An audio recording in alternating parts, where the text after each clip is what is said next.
নওগাঁর প্রাচীন নিদর্শন দুবলহাটি রাজবাড়ি। প্রাচীন এই রাজবাড়িটি প্রায় 200 বছরের পুরনো। 5 একর এলাকা জুড়ে রয়েছে বিশাল প্রাসাদ। সব মিলে রয়েছে 300টি কক্ষ, যা বর্তমানে ধ্বংসের দ্বার প্রান্তে। নওগাঁ সদর থেকে প্রাসাদটির দূরত্ব 6 কিলোমিটার।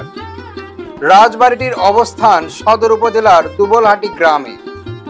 দুবলহাটির জমিদার ছিলেন রাজা হরনাথ। তিনি ছিলেন অধিক শক্তিশালী। এই জমিদার বাড়ির প্রতিষ্ঠাতা ছিলেন জগৎরাম।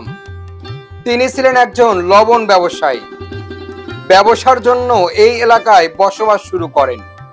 তারপর বিল এলাকার ইজারাপত্র গ্রহণ করেন। এই এলাকায় তেমন ফসল উৎপাদন হতো না, তাই কর হিসেবে দিতেন 22 কাহন কই মাছ।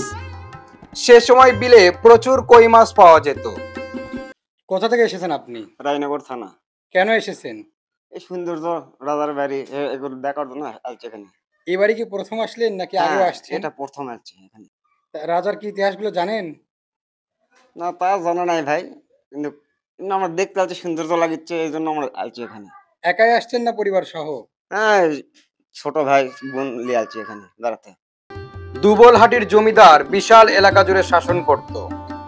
সিলেট, দিনাজপুর, পাবনা, বগুড়া ও রংপুর যুক্ত ছিল। জমিদারি ছিল ভারতের কিছু অংশে। সে সময় জমিদার বাড়ির ব্যাপক উন্নতি সাধন হয়।